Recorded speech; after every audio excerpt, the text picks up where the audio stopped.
প্রতুল মুখোপাধ্যায়ের অতি জনপ্রিয় একটি গান আমি বাংলায় গান গাই গানটিকে ঘিরে তার প্রতি শ্রদ্ধা নিবেদনে ও আন্তর্জাতিক মাতৃভাষা দিবসকে উপলক্ষ করে ক্রিয়েটিভ ইভেন্ট অ্যান্ড ম্যানেজমেন্টের প্রযোজনায় এই গানটি নতুন রূপে প্রকাশিত করা হয়েছে। যে আমি বাংলায় গান গাই ইজ এ ট্রিবিউট আমাদের আন্তর্জাতিক মাতৃভাষা দিবস উপলক্ষে। সো আমরা চাই বাংলা কালচার গ্লোবালি ট্রাভেল করুক, বাংলাদেশ এবং বাংলার কালচার মানুষ আরও বেশি বেশি জানুক। সারা পৃথিবী যখন আমরা বিভিন্ন জায়গায় কনসার্ট করতে যাই, আমরা দেখি যে আমাদের কালচারাল সাইডটা এখন অনেক ডেভেলপমেন্টে চলে গেছে। তারই একটা ছোট প্রচেষ্টা এটা। শুক্রবার পূর্ব লন্ডনের একটি রেস্টুরেন্টে বাংলা গণমাধ্যম কর্মীদের উপস্থিতিতে নতুন সংস্করণের সঙ্গীতটির চিত্রকর্মের প্রকাশনা অনুষ্ঠিত হয়। প্রতুল মুখোপাধ্যায়ের সরাসরি অনুমোদনের মাধ্যমে এ গানের ক্রিয়েটিভিটির দায়িত্ব গ্রহণ করেছেন পাবেল আরিন।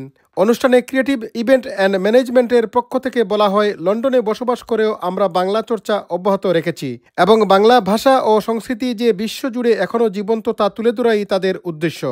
আমরা প্রবাসে আছি, আমরা ইউকেতে আছি, বাংলাদেশের সংস্কৃতি, বাংলাদেশের বাংলা ভাষাটাকে আমরা এখন আগলে রাখতে পারতেছি, আমরা আমাদের বাংলা ভাষায় কথা বলতে পারতেছি। আমরা এই গানটা সম্পূর্ণরূপে প্রতুল মুখার্জি, আমরা ক্রিয়েটিভ ইভেন্টস ম্যানেজমেন্ট ওনার থেকে এই গানটা কিনে নিয়েছি এবং আমরা তারপর এটাকে রিমেকের জন্য দিয়েছি।